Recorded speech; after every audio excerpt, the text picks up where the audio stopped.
With that, I think we can move on to Measure V if it's appropriate. Thank you.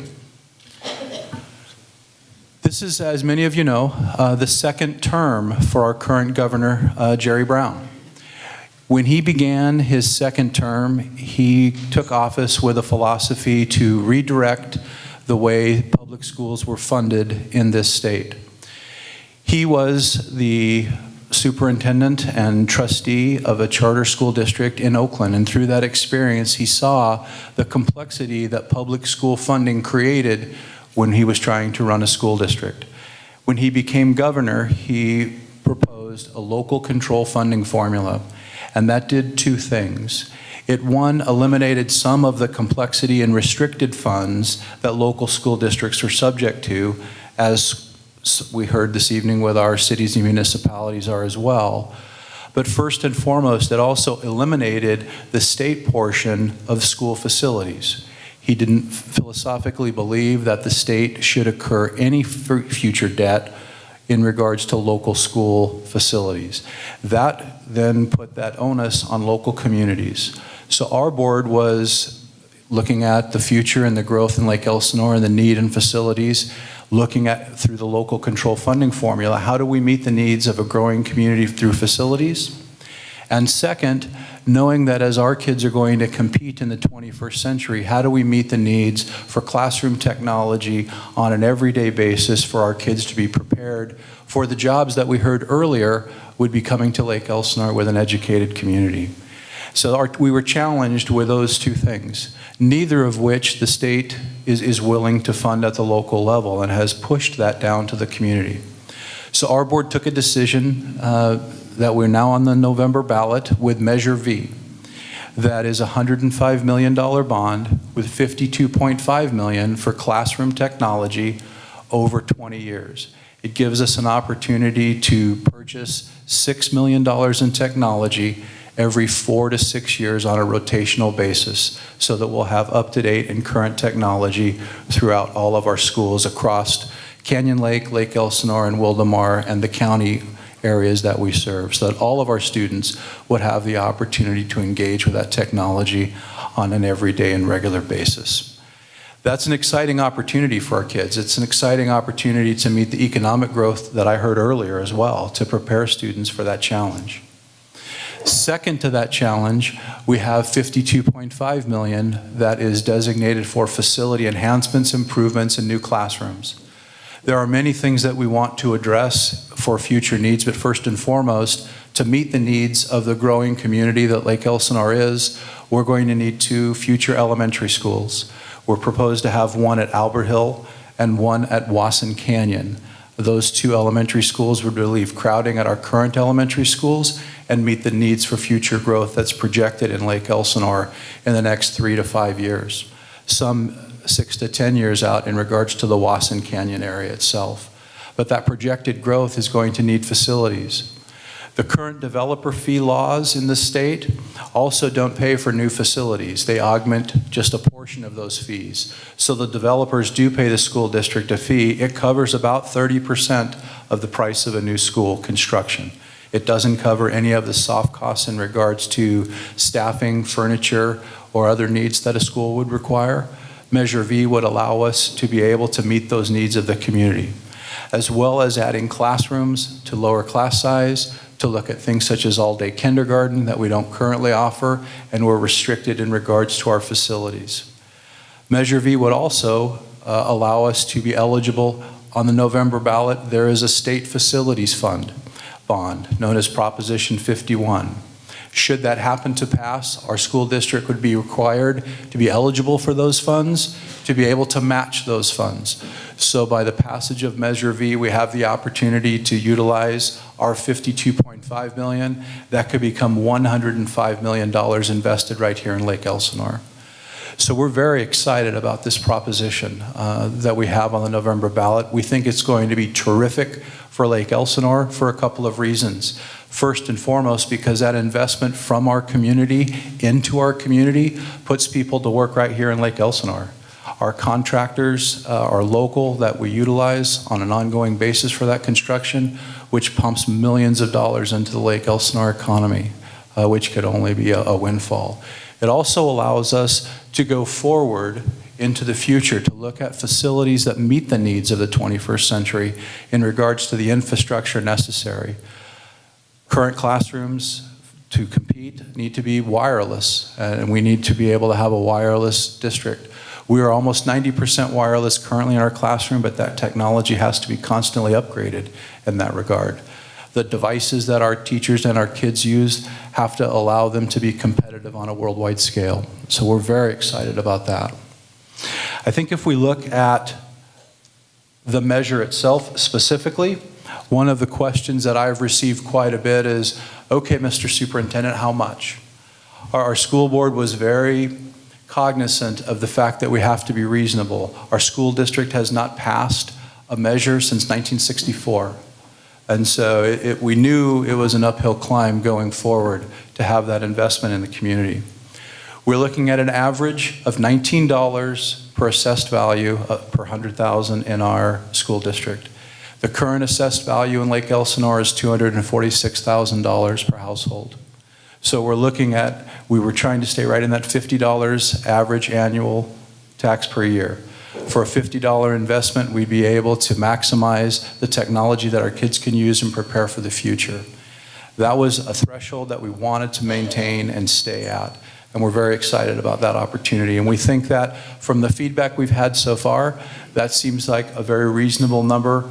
We've equated that to kind of $1 Starbucks a month. It seems to be the going rate. So for a caramel macchiato, we can put a third grader on a computer on an everyday basis. So by the chuckles and the smiles, I'll take that as a good one, and we'll go from there. Would you like to add in that regard? No, I think that's very important with the way we're testing now in our schools. You know, we're doing it on computers. We're not doing it by hand anymore. We're not filling in the bubbles. All of our students are testing on computers. And there are a lot of families who don't have computers at home, a lot of students who don't have iPads to use. That's what I think is a very important part of this measure, is getting computers in the hands of every student, so every student has the same opportunity to be successful and to do great on their standardized testing each year. A couple of the issues that we heard earlier with the city, safety and security for a city is paramount. Safety and security for a school district is also paramount. We're entrusted with parents' most valuable asset on an everyday basis, their kids. And so for us to be able to upgrade our facilities through new safety and security measures to meet what is available now through technology, the use of cameras, the use of recorders, the use of automatic locking gates, those types of things make our facilities even that much more secure. It's unfortunate that that has to be a part of our conversation, but as we all know, the society that we live in today, it does need to be a part of our conversation, because we have to ensure to our community that our kids are safe every day to maximize that opportunity.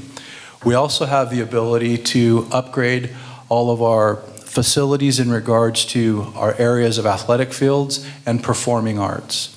We have high schools that have performing arts facilities that are really subpar for what is standard now in the theater departments in regards to lighting and sound and also size. The ability to incorporate those opportunities for career opportunities as we go forward in the kids requires an upgrading of those facilities. Those facilities will allow our kids to compete with students around Southern California and California in regards to theater, drama, performing arts. We're also looking at our athletic facilities. Because we serve so many cities, our facilities also become city facilities for youth sports and activities. They get used constantly, 7 days a week in many cases. During soccer season, which now soccer season seems to never end, so it's every Saturday is a soccer season, they're playing on one of our fields. And so that constant use makes it very difficult to upgrade our facilities. So we're trying to look at things like artificial turf that allow us to play and utilize those facilities more often without the wear and tear. That would be part of this opportunity. If you've been to our high schools, you've seen that our track facilities don't meet those to our neighbors to the south or to the north, and in Corona, Norco, frankly, and or Murrieta or Temecula.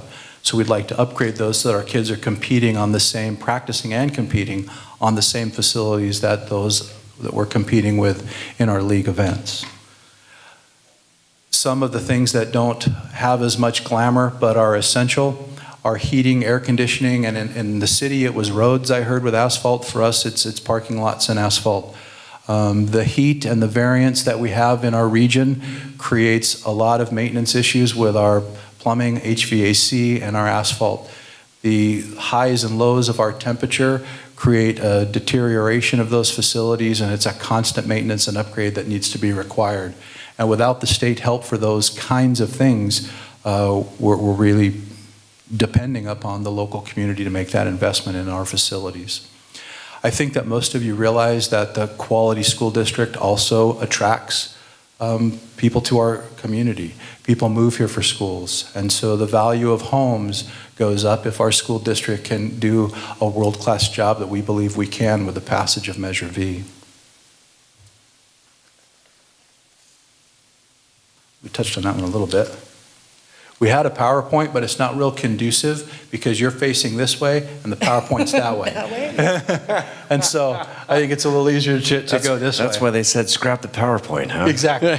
All right. And frankly, the screensaver is kind of neat too. I don't mind. It's I a don't lovely mind. Yeah, view. actually, yeah, it's kind of nice. One of the things that we've seen that really, as we've done this presentation and talked to members of the community, that people have seen is really a chart that shows the commitment that communities have made in other school districts around the county. At the top of that list, frankly, is Oliver Unified School District that currently has a community investment of $135 per 100,000 of assessed value. To the bottom of the list is Temecula Unified School District that has a $27.41. We in Lake Elsinore Unified School District would be under that. We would be the lowest in the county on this chart that you can't see, but I'll pass it around. And it's on our website too at measurev.org, and it's on our school district website as well, that shows all of the school districts in the county and the community's investment in those school districts. Those school districts are what our kids are competing for college admission, for future jobs, and to be competitive on a world scale. As our world economy shrinks, our kids are going to have to be more and more competitive as we go forward. And this is probably one of the number one questions that I get is, oh, they have this wonderful program in this district and this program. Why can't we bring this program to our school district? This is how we do it. This is how they do it. This is how other school districts are able to do some of the things that maybe we're not able to do. So we're asking the community to invest in our school districts and help us to help our students compete. One of the questions I get a lot is, how about the accountability? The accountability when a school district passes a bond measure, it's legally required to form a citizens oversight committee. That Citizens Oversight Committee has a minimum of 7 members from various aspects of the community, from business to clergy to independent homeowner to someone representing each age bracket within our community as well. There'll be an application process should we pass within 60 days of passing of Measure V for those interested community members to serve on the Oversight Committee. That Oversight Committee has annual reports to the Board of Trustees in regards to progress to our project list and to our expenditures of all funds. And we'd be legally required to do that. All of those funds stay local within our schools across the cities that we serve.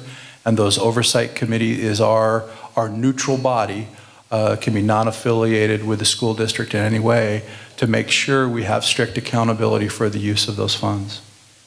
Yeah.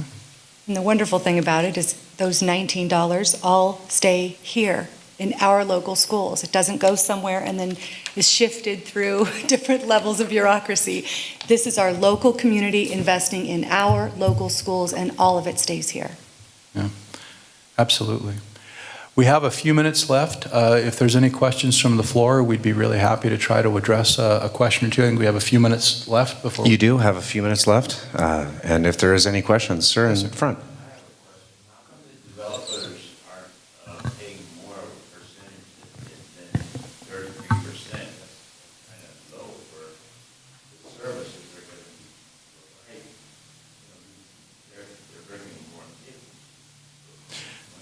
The honest answer is they have a very strong lobby in Sacramento that keeps the developer fees low.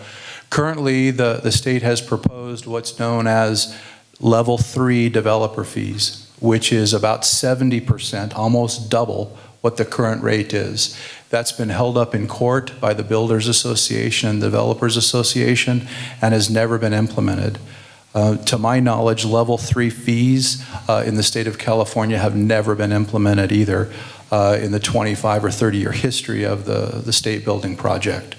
So the laws, there's a Tier 1, which is about a 12% level, Tier 2, which we're currently at, which is higher, and then a Tier 3. But the Builders Association is a very strong lobby within Sacramento. Thank you. Ladies and gentlemen, any other questions at all? All right, how about a round of applause Thank you. for our LEUSD representatives, Heidi Dodd and Dr. Doug Kimberly. Thank you for being with us this evening. We appreciate your time and fielding the questions.